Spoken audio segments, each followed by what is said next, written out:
Pena con ustedes.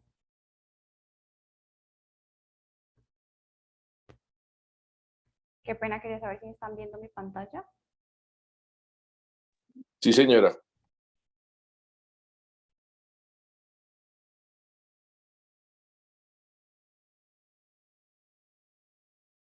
Ahora no. Ahora sí. Ya, qué pena con ustedes, es que no me quería pasar la diapositiva. Listo. Bueno, entonces estos son los artículos en los que está basada mi charla. Primero, pues voy a hablar de generalidades. Todos los miembros... Lina, pues, espera un segundo que se está cargando la presentación. O sea, ahorita no la estamos viendo. Dice, Lina ha iniciado el uso compartido, pero no llega la imagen. Voy a volver a compartir. Vale. Ahora sí pueden ver mi presentación, ¿sí?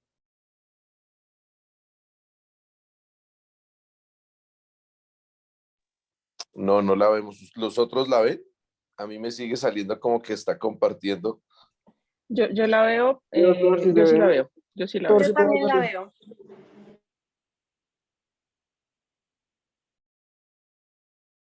Si los demás la ven, perfecto, dale.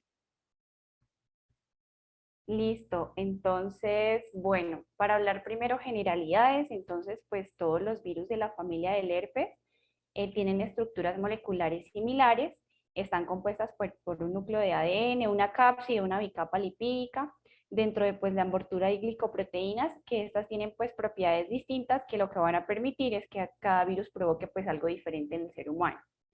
Entonces, el primero que vamos a hablar es del virus herpes simple. En la encefalitis por el virus del herpes simple, pues tenemos dos tipos, el tipo 1 y el tipo 2. El herpes simple tipo 1 es muy característico que presente encefalitis, mientras que el tipo 2 es meningitis. Esto no quiere decir que no, pues no se pueda presentar encefalitis en el virus del herpes simple tipo 2. En Estados Unidos, la encefalitis por el virus del herpes simple va a representar un 20% de todas las encefalitis virales identificadas. Para niños mayores y adultos, es probable que esta infección se deba a la reactivación de la enfermedad latente y pues la transmisión intraneural del virus del parénquima cerebral. La tasa de mortalidad de la encefalitis alcanza un 70% en pacientes que no reciben tratamiento, la verdad es bien alta.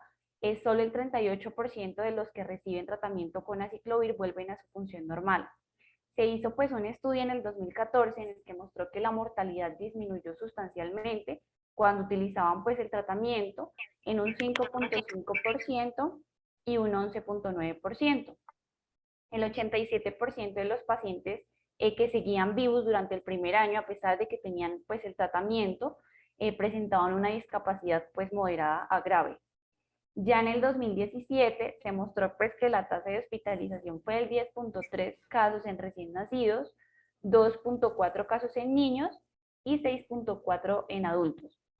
Ya la tasa de letalidad de neonatos es 6.9%, en niños 1.2% y en adultos 7.7%. Es importante decir que pues ocurre igual en ambos sexos y más de 50 años se considera como pues un factor de riesgo. En la presentación clínica pues se hizo una revisión retrospectiva en el que se mostró que el mayor porcentaje eran convulsiones en un 32%, comportamiento normal en un 23%, pérdida del conocimiento en un 13%, confusión o desorientación en un 13% y también podrían estar presentes otros hallazgos como fiebre, disfunción autonómica y pues la disfagia. Es importante decir que el diagnóstico se debe considerar en cualquier paciente que tenga estado mental alterado durante, pues agudo, durante más de 24 horas o que presente nuevas convulsiones o que también venga presentado pues con fiebre. Es importante decir que en el diagnóstico, como es una patología pues que no se tiene en cuenta como diagnóstico diferencial, hace que sea como mucho más difícil diagnosticarle y eso hace retrasos en el tratamiento, lo que aumente pues la morbilidad y la mortalidad. Lo primero que hacemos, pues, toda una historia clínica, después ya vamos a utilizar como ciertos métodos diagnósticos, acá vamos a analizar, pues, el líquido cefalorraquídeo para evaluar como tal el recuento de células, proteínas, glucosa y pues el ADN viral. Ya como tal, en segunda medida, vamos a hacer la reacción en cadena polimerasa, que esto ayuda reemplazando en gran medida la biopsia cerebral. Este es el gol estándar como tal. Tiene una sensibilidad del 96%, una especificidad del 99%. Ya también vamos a utilizar imágenes, la resonancia magnética pues es la más específica. Acá podemos encontrar hemorragia, necrosis y edema. Lo más común es que se presente en los lóbulos temporales mediales, pero también puede aparecer en áreas límbicas, incluidas la ínsula y la corteza frontal. Las lesiones por lo general pues son unilaterales, estos vienen presentes en un 64-68% de los casos. Esta es una imagen de un paciente que presenta pues una encefalitis por el virus del herpes simple. En la imagen número A vamos a ver una difusión restringida del lóbulo temporal medial izquierdo. En la B pues vamos a tener una presentación T1, vamos a ver una hipointensidad. La C ya vamos a estar en una proyección T2. Y la D, lo que vamos a ver es una hiperintensidad que va a representar edema dentro del lóbulo temporal izquierdo, que como yo les decía, pues es como donde más se presenta. Es importante decir que la ausencia de pleocitosis y una PCR falsa negativa pueden estar presentes. Hay dos casos en los que estas situaciones se van a presentar. Uno de ellos es el inicio de la infección y otra en pacientes inmunosuprimidos. Resulta que en el 2016 se hizo un estudio en el que el 26% de los pacientes sanos o inmunosuprimidos con encefalitis tenían un recuento normal de células blancas en líquido cefalorraquídeo y pues estos eran menos de 5 células. En este caso, lo que nosotros debemos hacer es repetir la muestra de 3 a 7 días. Listo, ya como tal para el tratamiento, entonces en el virus del herpes simple tipo 1 y tipo 2, en encefalitis, también en meningitis viral, vamos a utilizar pues aciclovir, 10 miligramos kilogramos IV cada 8 horas, para encefalitis 14 días en pacientes que tengan que sean inmunocompetentes y 21 días para pacientes inmunocomprometidos. Y en meningitis simplemente lo vamos a usar de 5 a 7 días. Resulta que hay un tipo de pacientes que siguen presentando deterioro clínico, pleocitosis en curso y progresión en las imágenes a pesar de pues, el tratamiento. En este caso, nosotros deberíamos pensar en que los pacientes posiblemente puedan tener una resistencia a la ciclovir. Eso se da porque pueden tener una mutación en el gen quinasa, timidina quinasa, y en este caso vamos a utilizar algo como el Foscarnet, que también es como un análogo que podemos utilizar en el tratamiento pues, de la encefalitis por el virus del herpes simple. El último, pues el uso de esteroides en encefalitis, pues es controvertido. Actualmente, pues no se han establecido recomendaciones de guías para su uso, pero sí se ha mostrado que tiene beneficio en pacientes que representan pues edema cerebral. Ya voy a hablar ahorita de encefalitis autoinmune. Resulta que pues la literatura reciente menciona que el 20% de los pacientes con encefalitis por el virus del herpes simple pueden desarrollar una encefalitis autoinmune y esto pues puede incluir anticuerpos contra el receptor NMDA. Hay ciertas hipótesis, todavía no se sabe fisiopatológicamente por qué sucede esto, pero pues hay hipótesis que están explicando pues las razones, aunque no se tiene muy claro. Una de ellas pues es el mimetismo molecular, la liberación de proteínas antigénicas de la lesión neuronal que se convierten en dianas autoinmunes, las respuestas autoinflamatorias del huésped específicas pues de infección por herpes, factores de riesgo ya genéticos y pues el papel de algún grado de inmunodeficiencia. Entonces, lo que sí se tiene claro es que pues, la vía de entrada del virus del herpes simple al cerebro pues, es la neuronal. Se hizo un estudio en el que se mostró que el virus del herpes simple redujo la resistencia de la barrera entre células casi inmediatamente después de la adición del virus de células endoteliales. Entonces, pues lo que sucede es una destrucción de células endoteliales, microvasculares, y pues esto puede ser otro mecanismo de invasión del virus. También se mostró que a partir de 30 horas posteriores a la infección se observa pues una pérdida de viabilidad de las células endoteliales infectadas. También hay todavía no se tiene claro cómo ayuda aquí la respuesta inflamatoria, pero se hizo un estudio en ratoncitos en los que se mostraba que el alta de letalidad de los ratones deficientes con interferón 3 o 7 era mucho más alta que en los controles. Y también la interrupción de la vía CXCR3 conduce pues paradójicamente a una mayor eliminación viral después de la infección intranasal. ¿Qué quiere decir esto? Que los ratones con deficiencia del CXCR3 eliminaron el virus de manera mucho más eficiente 14 días después de la infección, que esto podría ser como a futuro pues estudiarlo para futuras, pues para el tratamiento. Pero como sabemos, aciclovir sigue siendo pues el tratamiento de primera línea, pero pues los nuevos tratamientos también pueden modular la respuesta inflamatoria. La infección cerebral en animales por el virus del herpes simple aumentaba cuando la respuesta de los receptores tipo TOL3 también se veían afectadas por un objetivo mecánico del inhibidor de rapamicina, pero como yo les decía, pues ahorita pues el aciclovir sigue siendo el tratamiento de primera línea. Entonces, ya para hablar de la clínica, se presenta pues es una enfermedad autoinmune, posinfecciosa, se presenta 2 a 6 semanas después de la infección por encefalitis.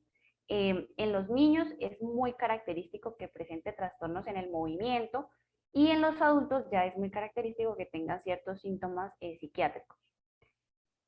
El virus de la varicela zoster, entonces, primero para hablar generalidades de él, es decir que la infección primaria es causada por la enfermedad infantil, pues la varicela era muy común antes de la vacunación, pero cuando se introdujo la vacunación en 1995, pues hubo una reducción de los casos. Las manifestaciones de la infección latente se encuentran pues en forma rutinaria en la práctica neurológica y pues como sabemos el virus de la varicela zoster pues puede afectar cualquier ubicación a lo largo del neuroeje. Entonces como podemos ver esta imagen, pues acá viene mostrando todas las manifestaciones y también los lugares donde se puede presentar. Entonces puede estar a nivel del espacio subaracnoideo, de los ojos con el herpes zóster oftálmico, de la piel o los ganglios, ciertas vasculopatías como arteritis, el infarto pues isquémico o hemorrágico, la médula espinal y pues también el parénquima. Ya para hablar como tal de encefalitis, entonces pues las manifestaciones neurológicas pueden estar presentes varias semanas antes o semanas después del inicio de la erupción. La sintomatología pues van a tener hemiparesia, ciertos cambios sensoriales, reflejos tendinosos profundos anormales, convulsiones, el delirio en agudo o subagudo. En este caso pues la mortalidad se presenta en un 10 a 25%. Y es importante decir que nosotros si encontramos, por ejemplo, una encefalitis por varicela zoster crónica, debemos pensar que el paciente pues está en inmunosupresión. Entonces, para el diagnóstico y tratamiento, entonces el diagnóstico pues vamos a utilizar la adición de inmunofluorescencia directa usando anticuerpos monoclonales, también pues la PCR, como yo les decía, era el gol estándar también para detectar ácidos nucleicos, y acá podemos distinguir el tipo salvaje frente al que está relacionado con la vacuna, y también podemos hacer la detección de anticuerpos inmunoglobulina G líquido cefalorraquídeo. Ya para el tratamiento, pues podemos utilizar aciclovir 10 miligramos kilogramo IV cada 8 horas durante 14 días. Este es un artículo de meningoencefalitis por virus de varicela zoster posterior a infección por el SARS-CoV-2 que reportan 2 casos. Este está escrito pues por los doctores acá presentes, entonces si tienen la oportunidad de leerlo, es un artículo muy interesante y pues ahí se los colocamos por si les interesa. Y ya por último, pues voy a hablar de la infección del herpes virus en inmunodeprimidos. Uno de ellos pues es el virus del Epstein-Barr. Esto ya cuando se presenta en inmunosupresión grave, puede aparecer en niños y en adultos después de un trasplante de órganos o un trasplante de células madre. La mayoría de los pacientes pues revelan un curso subagudo progresivo con deterioro neurológico. Vamos a tener síntomas como dolor de cabeza, vértigo, ataxia, hemiplegia, confusión, ciertos síndromes del tronco encefálico y convulsiones y pues cambios visuales. Ya como tal el diagnóstico, pues el diagnóstico se realiza mediante la detección del ADN, del virus del Epstein-Barr, en líquido cefalorraquídeo y suero, mediante pues pruebas de PCR. También el tratamiento vamos a tener aciclovir 10 miligramos kilogramo IV cada 8 horas durante 14 pues a 21 días. Ya para finalizar, pues simplemente les voy a hablar de un caso clínico. Es un paciente de 90 años. Él ingresa porque ha presentado 3 días un comportamiento normal, está letárgico. La esposa pues mencionaba que él era muy activo, se cuidaba de forma independiente, conducía, bueno, hacía todas las actividades. Como antecedentes solo presentaba antecedentes médicos, colitis ulcerosa e hipotiroidismo. Cuando pues ingresó al hospital el paciente estaba febril, estaba confundido. En el servicio de urgencias presenta una convulsión tónico-clónica generalizada. Ya cuando ingresa al servicio de medicina interna se le diagnostica y se le trata como una IU, se hizo un TAC sin contraste que pues inicialmente se interpretó como normal.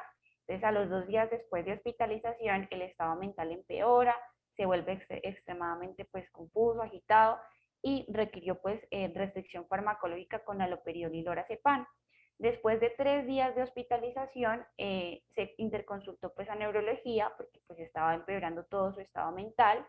El examen neurológico pues no podía seguir órdenes verbales, podía imitar comportamientos simples, mostró cierta afasia mixta y él repetía en varias ocasiones que pues se iba todo el tiempo para la iglesia, estaba como perdido del tiempo y espacio, orientado en tiempo y espacio. También se encontró un defecto en el campo visual derecho, hiperreflexia del lado derecho. Se le tomó un TAC, que es la imagen que pueden ver acá. Entonces, pues fue una revisión de imágenes. Este fue el día 1 después de que lo vio neurología, día 2, día 3. Y pues lo que se puede observar es el edema en el lóbulo temporal izquierdo. Entonces, como yo les decía, si nosotros tenemos un paciente que, por ejemplo, a nivel tenga alteración neurológica, que esté empeorando, y eso pues podemos ver la lesión grave. Por ejemplo, acá en el día 3 ya vemos un edema de gran tamaño en el lóbulo temporal izquierdo. Entonces, neurología en ese caso dijo que era una encefalitis del lóbulo temporal, empezó a ciclovir intravenoso, se hizo una punción lumbar que mostraba un recuento de glóbulos blancos de 22 células, 70% linfocitos, 30% monocitos, un recuento de glóbulos rojos de 10 células, glucosa de 54, proteína de 41 y pues reacción en cadena polimerasa positiva para el virus del herpes simple tipo 1. El paciente también se le hizo un electroencefalograma que mostró un estado epiléptico pues no convulsivo. Él requirió múltiples tratamientos antiepilépticos y pues a pesar de todo el tratamiento que se hizo, falleció 8 meses después por complicaciones de neumonía. La conclusión que sacaban los autores en este artículo era que la falta de consideración de la encefalitis por el virus del herpes simple es la razón principal para el retraso del tratamiento, y esto hace que pues exista un mal pronóstico neurológico y pues cuando nosotros sospechemos o tengamos ciertas características de que lo tengamos, pues debemos buscarlo y tratarlo porque pues eso va a salvar al paciente. Y bueno, esa es toda mi charla. Muchas gracias a todos por la atención. Lina, muchísimas gracias por la presentación, los conceptos muy claros, y empiezo yo a hacer las primeras preguntas a nuestra doctora Adriana, infectóloga del hospital.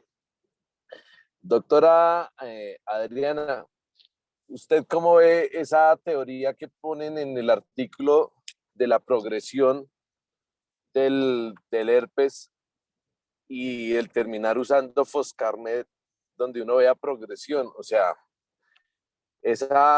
cuando leímos eso, pues a mí me genera esa inquietud, porque pues dentro de las evoluciones que uno tiene, como que queda uno a veces es con el concepto de que hay pacientes que les va bien, en especial pues cuando llegan tempranamente y se pone la ciclovir tempranamente, y hay pacientes que le va mal porque quizás llevaban más tiempo de evolución.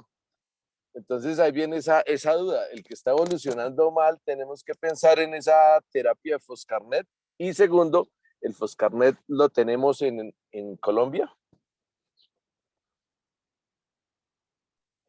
Buenos días, hola doctor. No, o sea, digamos que no es frecuente que uno vea este tipo de resistencias en herpes simplex. Sí hay resistencia, normalmente la veo uno en pacientes que son trasplantados inmunosuprimidos hematológicos en los que han recibido profilaxis con aciclovir previamente, y en estos pacientes tienen un poco mayor de riesgo de resistencia que normalmente nosotros buscamos también confirmarla. No, en herpes simple normalmente no. Sí tenemos Foscarnet y Cidofovir, que pudiera ser opciones de tratamiento para pacientes con resistencia, dependiendo de la mutación, porque es que eso no está fácil, se complica. Y el Foscarnet, por ejemplo, es demasiado tóxico, digamos que en general se evita usar, pero no es el escenario de los pacientes que nosotros vemos en el día a día, y yo por ahora no recomendaría cambiar la terapia que iniciamos con aciclovir para Foscarnet en los pacientes que vemos. Normalmente se ve, como digo yo, en pacientes que han recibido profilaxis, trasplantados hematológicos, y normalmente lo vemos con otro tipo de herpes, no en el herpes simple tipo 1. Pues digamos que son emergencias de resistencia que aparecen, pero en general no. Y nunca lo he visto utilizar en ese escenario de herpes simples con sospecha clínica de que no le vaya bien, no. Por ahora no. Ok. ¿Usted ha visto reactivaciones de neuroinfecciones por el virus del herpes en pacientes que quizás se les retire la terapia antes de los tiempos recomendados.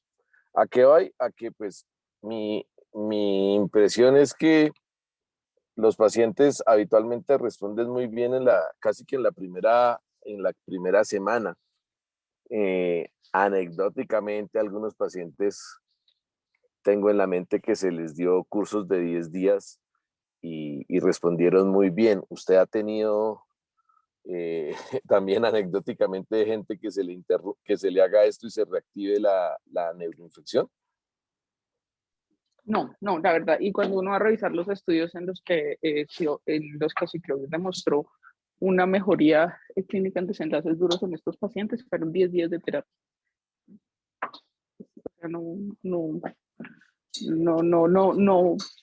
no he visto tampoco esa parte y 10 días podrían ser suficientes. Vi yo pues que la recomendación actual estaba, según lo que nos dijeron, en 14 días, pero cuando dice hay mucha literatura en 10 días, o sea, dicen no diferencia, bueno, no diferencia, no, 10 días disminuyó la mortalidad en estos pacientes respecto a no dar tratamiento, que fue como el escenario que se probó. No he visto tampoco que les vaya peor después del día 10 y solo sean 10 días, no. Quisiera yo preguntarle, doctor, ¿qué piensa usted, por ejemplo, del resultado o, bueno, digamos, la probabilidad de que tenga un falso negativo, por ejemplo, en el panel de molecular que tenemos en la institución? Sí, Ya sea para, sí. la situación va exactamente en pues, lo que nos describía ahí el artículo, ¿no? O sea, el hacerlo en las primeras 48 horas, tenemos que contemplar esa posibilidad. Y ahí es donde viene la historia de cómo nosotros estamos, bueno, yo estoy formado, que ya llevo casi que 14 años de ejercicio, pues en mi época, pues casi que era algo súper caro poder hacer una reacción en cadena de la polimerasa para herpes virus, y mejor dicho, era la machera china, y uno se convencía de eso. Y ahora, ¿cómo cambia el mundo a pasar de una reacción en cadena de la polimerasa para múltiples gérmenes? Entonces, también como que quiera lo uno o no, queda uno condicionado a pensar en los costos de las pruebas diagnósticas, pero indudablemente esas pruebas diagnósticas lo orientan, pero lo que estamos viendo, lo que me pregunta es exactamente casi que gastarse, no sé, 1 millón de pesos para hacer una prueba diagnóstica que tempranamente salga negativa. ¿Qué tiene? Pues de positivo, pues que me descarta el mundo, porque está casualmente, por decirles a todos, pues que cuando a veces nos llegan acá a urgencias pacientes sin historia clínica, el único dato es tiene fiebre y tiene alteración del estado de conciencia. Punto. Entonces ahí le dicen descarte neuroinfección, ¿cierto?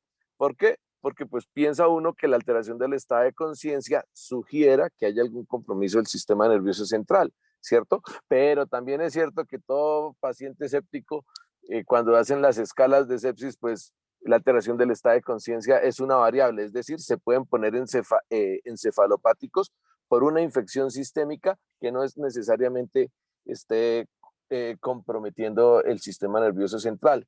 Y entonces uno dice, bueno, ¿qué cubro? Entonces ahí es donde vienen las pruebas de los múltiples gérmenes.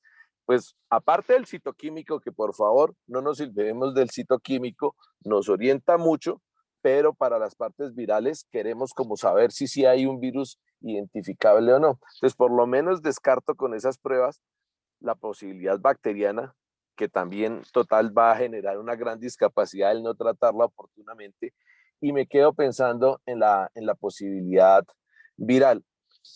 Y empíricamente, pues total, yo decía, bueno, sale negativa, pero el citoquímico sí usualmente de las encefalitis virales, sea la que sea, sí eleva proteínas, sí me muestra algún escaso recuento celular.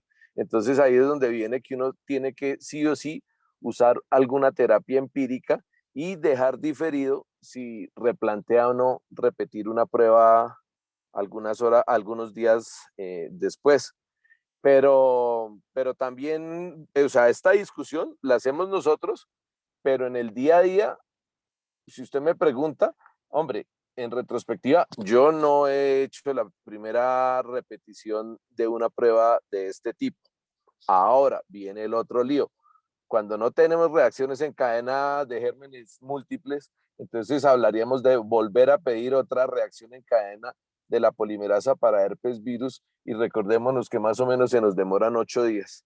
Entonces, sobre nuestro contexto quedamos ahí como en el limbo, pero se abre con esta evidencia la oportunidad de considerar repetir una PCR después de 72 horas de iniciados los síntomas.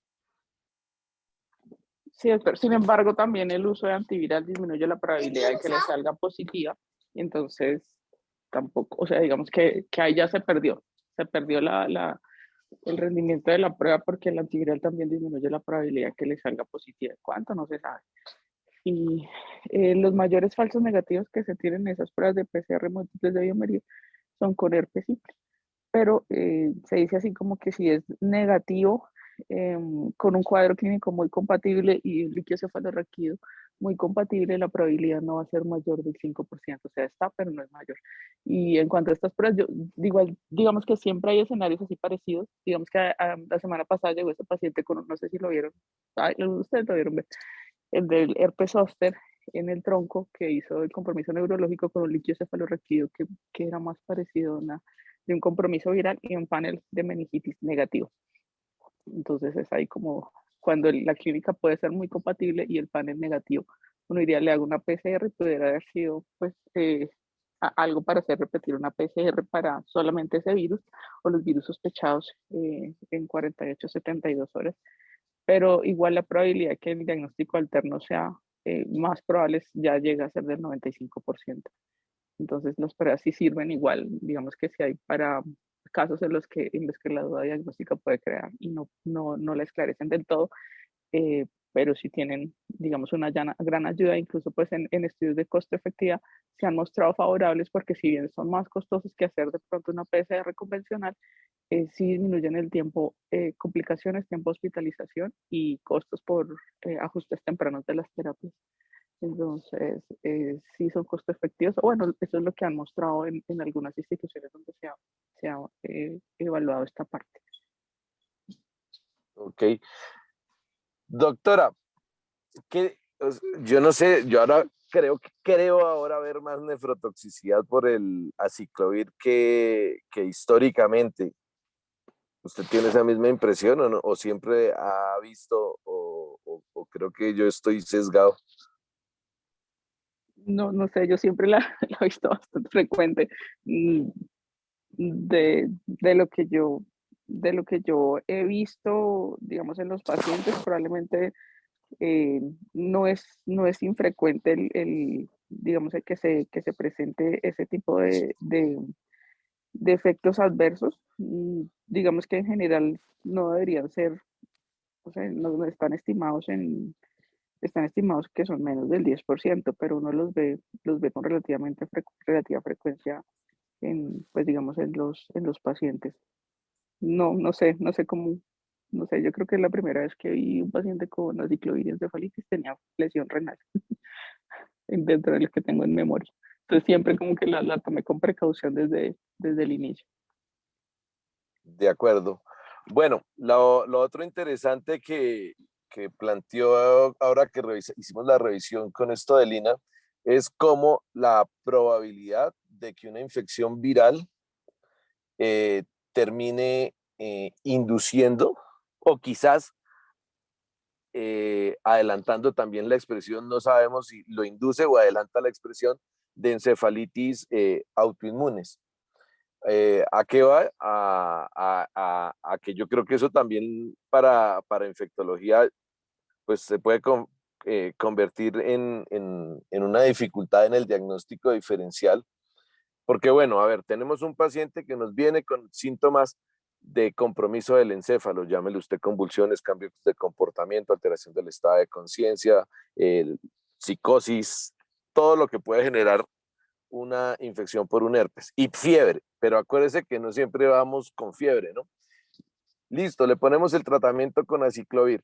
Bien, listo, nos muestran las imágenes que Lina nos vio del compromiso, sobre todo frontotemporal, de las infecciones por herpes. Lo tratamos y el paciente no mejoró.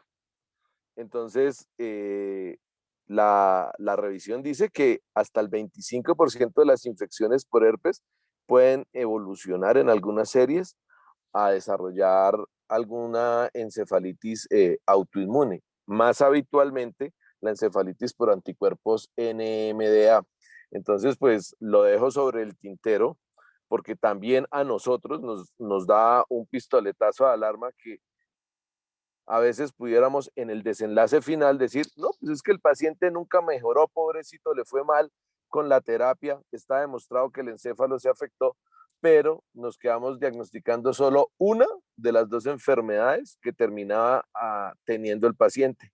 Entonces esa cosa me dejó con muchas dudas, pero también hago la cuña que ya nuestro hospital pues tiene las herramientas para poder hacer un diagnóstico diferencial, como es el panel de encefalitis autoinmune, que también contamos en nuestro hospital, que se demora 8 días en disponerse, y también disponemos del panel de anticuerpos onconeuronales en los adultos mayores, porque también los síndromes paraneoplásicos nos pueden dar dolor de cabeza en esos diagnósticos diferenciales.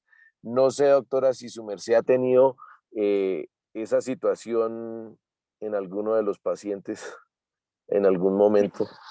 No, no, creo que sí es algo que pues está mucho más directamente relacionado con ustedes, la verdad no tengo experiencia, pero sí digamos que en las siguientes semanas posteriores al cuadro de encefalitis herpética, un deterioro clínico debe plantear la posibilidad de que se trate de una encefalitis autoinmune, pero no lo tengo en mi mente como algún caso que memorable o que pudiera haber sido un diagnóstico diferencial ya retrospectivamente, pero creo que sí es algo que ya está documentado con cierta evidencia y que debe ser pensado en estos pacientes.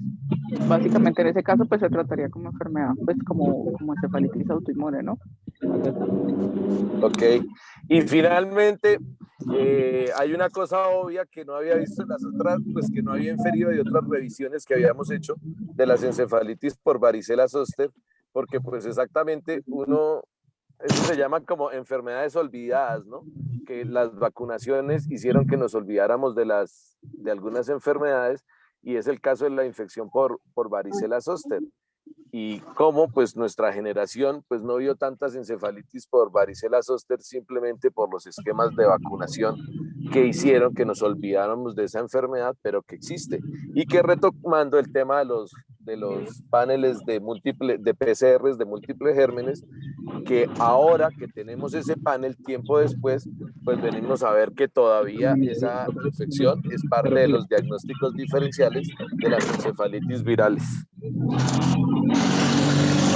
Ya Marita le pasa el almuerzo a todos.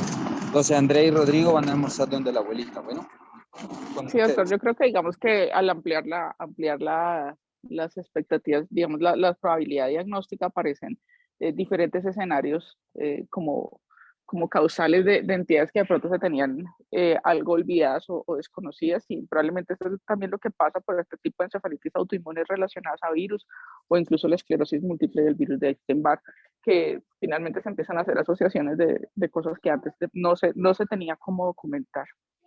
Exactamente. Bueno, muchísimas gracias a todos, cumpliendo los tiempos para que puedan seguir sus actividades de la mañana. Los dejamos libres. Gracias por su asistencia y muchísimas gracias a la doctora Adriana por su asistencia, a todos los demás que están escuchando la charla, y también a la doctora Lina por su colaboración para la preparación del tema. Feliz día. Hasta luego a todos. Muchas gracias. Gracias a todos, a la expositora, y que tengan buen día.